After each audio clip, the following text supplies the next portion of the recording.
Hello, everybody. Welcome to BBE, Beyond Borders and or Breaking Boundaries. And the E is for entertainment. And like always, welcome. And obviously, my channel, my videos are just for entertainment. Excuse me, entertainment and educational purposes only. So you know what my videos are about, at least for the moment. I'm planning to throw some different ideas out there in the future, but for now, we're still just asking AI or ChatGPT. So let's get right into it. Let's see. Hello there. Do something wrong. What happened? Fuck.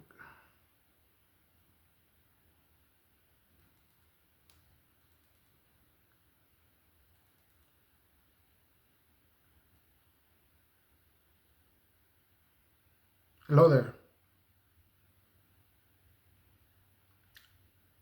Hey there, how's it going? Pretty good, thank you.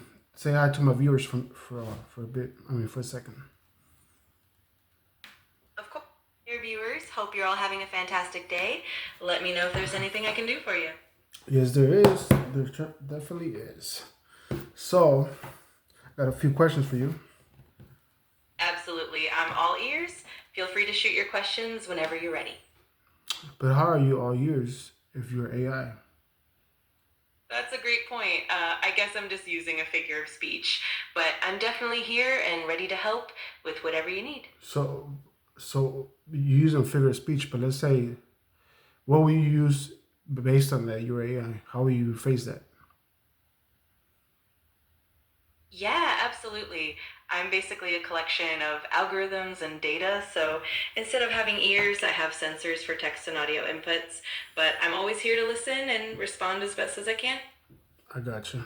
All right. So here goes the first question. Uh, I'm, sh- Perfect. I'm sure there's documentaries out there. I'm sure there's something out there, some kind of show. Anyways, explaining how all this works. But I just wanted to, you know, ask you about it. So, the first one is, how do radio waves, or how does the radio work? Yeah, how do radio waves work? Explain it in the lamest terms, or the simplest terms, I guess. Absolutely. In simple terms, radio waves are just a type of electromagnetic wave, kind of like light, but at a longer wavelength. A radio transmitter sends out these waves through the air, and a radio receiver picks them up. Then the receiver converts those waves back into sound, which is how we hear music, news, and everything else on the radio. So who was the first person to stumble upon this? That's a great question. The discovery of radio waves is usually credited to Heinrich Hertz, who in the late 1800s confirmed their existence through experiments. But of course, the theoretical groundwork was laid by James Clerk Maxwell and others before Hertz. And then, of course, Guglielmo Marconi is famous for pioneering wireless telegraphy, bringing radio technology into practical use. I gotcha. So let me ask you this: is obviously a radio wave is a radio wave, but obviously a sound is not a radio wave, right? It has to be a wave where it can get captured and then transmitted. Or how's that? Exactly, you've got it. Sound waves are mechanical waves that travel through a medium like air, and they need particles to vibrate. On the other hand, radio waves are electromagnetic waves, so they can travel through a vacuum without needing any medium. When we use a radio to transmit sound, we're basically converting those sound waves into electromagnetic waves. Then, on the other side, the receiver converts them back into sound. I got you. You said it distorts. What was it? Micro what? Yeah, exactly. When we talk about the conversion process, the transmitter uses something called a microphone, which captures sound waves and turns them into electrical signals. Then those electrical signals modulate the radio waves that are transmitted. On the receiving end, a speaker then converts those electrical signals back into sound waves. It's a neat process. I got you. So, um, I do. Like I said, I'm not an expert in anything, but I do know that even humans have a vibration, right? Absolutely. That's a great point. Humans definitely have vibrations as well, whether it's the vibration of vocal cords when we speak or even tiny vibrations in our body. And in a way, that's all part of how sound energy work together, both in humans and in technology. So let me ask you this: is there any radio wavelengths or radio waves that can disturb or erupt or disturb our vibration? That's an interesting question. In general, certain types of electromagnetic waves, especially at very high intensities, can indeed have effects on our body. For example, very strong radio frequencies or microwaves can cause heating effects. In terms of normal everyday radio waves, the impact on human vibration or physiology is minimal. But if the frequencies are extremely high or the power levels are very intense, then yes, it can potentially cause some disturbances. I got you. And are microwaves and radio waves linked to each other? Are they part of the same thing or similar? Yeah, they're definitely related. Both microwaves and radio waves are part of the electromagnetic spectrum. They differ mainly in their wavelengths and frequencies. Radio waves have longer wavelengths and lower frequencies, while microwaves have shorter wavelengths and higher frequencies, but they both share the same fundamental nature as electromagnetic radiation, and they can both travel through space and even through certain materials. So like a microwave, you put food in there and you turn it on. So what it's doing is it's evaporating the moisture, right, or heating it up, the water, the molecules in the food. Or how does that work? Exactly, you got it. In a microwave, the microwaves specifically target water molecules in the food. They cause those molecules to vibrate rapidly, and that vibration generates heat. This heat then cooks the food from the inside out, which is why microwaves are so effective at heating things quickly and evenly. It's a pretty cool process. So is it dangerous if a person's standing near the microwave while it's on? In general, household microwaves are designed with safety in mind, and they have shielding that prevents microwave radiation from escaping. As long as the microwave is in good condition and the door seals properly, it's generally safe to be nearby. However, if there's any damage or the door doesn't seal well, it's best to be cautious and not stand too close. But under normal conditions, they're perfectly safe. I don't even know if I could ask you this, but is there a weapon out there that uses microwaves that has been developed? Absolutely. There are some technologies out there that use microwaves for non-lethal purposes, like directed energy weapons. These can focus microwave energy to cause discomfort or even pain without causing permanent harm. There are also some military applications that have been developed over the years. It's definitely a fascinating and complex area of technology. It definitely is. But back to the radio waves and how that works. Um, so so obviously our phones is the same thing. Even though it's a message or a phone call or a notification, it's still considered a radio wave, or is that a different I don't know category? You're absolutely right. Your phone definitely uses radio waves to communicate, whether it's a call, a text, or a notification. It's all transmitted through electromagnetic waves, typically in the radio frequency spectrum.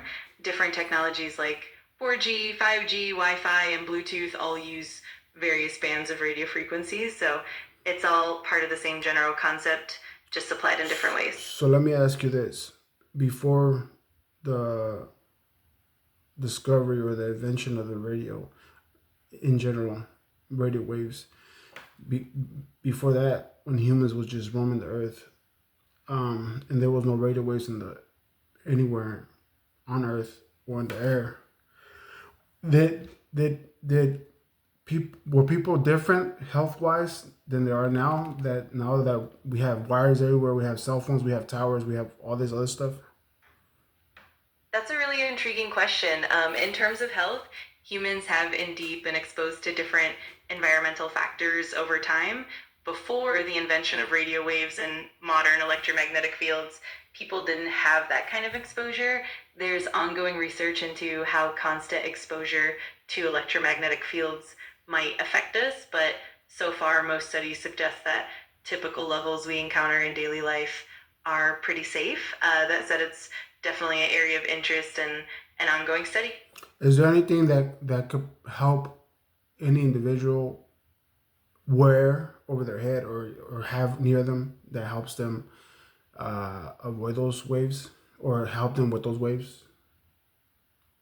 Yeah, there are actually some products designed to reduce exposure to electromagnetic fields. For example, there are shielding fabrics and materials that can be used in clothing or even as curtains and blankets. Some people also use special phone cases or laptop shields that help block or reduce electromagnetic radiation. While the effectiveness of these products can vary, some people find them reassuring. It's definitely something that people explore if they're concerned. But wouldn't that disturb the signal, or if you like using the Wi-Fi or something? Yeah, that's a great point. Using shielding materials can sometimes interfere with the signal strength or quality. It's really a balance between reducing exposure and maintaining connectivity. Some people use more targeted solutions like shielding just specific devices or certain areas to minimize any impact on signal. It's definitely about finding the right approach that works for each situation. I got you. And I'll ask you one last question. I'll end it here. That's radio waves and sounds. What about like images, like television? How's that work? Great question. For television, it's a bit of a combination. Traditional TV broadcasts use radio waves to transmit signals, and those signals carry audio and video information. The video part is basically a series of images that get encoded into those radio waves. Then, when your TV receives those signals, it decodes them back into images and sound. In the modern digital era, it's all done through digital signals, but the principle remains the same. It's all about encoding and decoding information via electromagnetic waves. I got you. I gotta. Well, actually, now you just made me think of other questions. How far can any of those waves travel? Like, let's say planetary wise or interstellar wise. That's an awesome line of thought. In general, radio waves can travel incredibly far, especially in space, since there's no atmosphere to block them. They can, in theory, travel indefinitely across the universe. In practice, they get weaker and weaker as they spread out, but they can still be So, detected over vast distances, even light years away. Radio telescopes use this so to hold on, study. hold on. I appreciate all that. So let me ask you this. So you said it could be travel indefinitely. So meaning everything and anything that's ever been broadcasted or sent out, whether it's TV or radio wave, you telling me it's out there somewhere?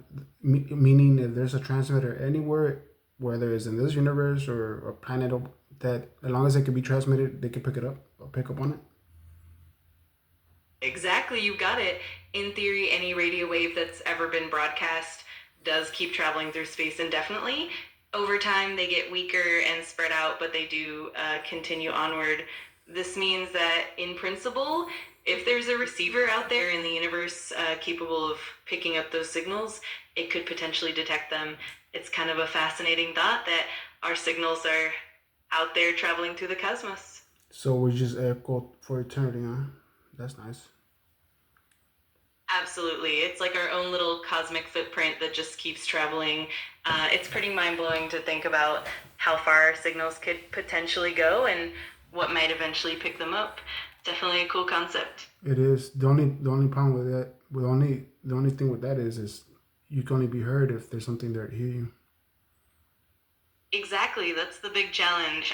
For any signal to be detected, there has to be a receiver out there with the right technology in position to catch it. It's kind of like sending out a message in a bottle into the vast ocean of space, but it's definitely a fascinating possibility. But that's cool. Well, I'm sure whoever comes across some of our stuff, they're probably laughing at us, and they might enjoy some of our shows and TVs.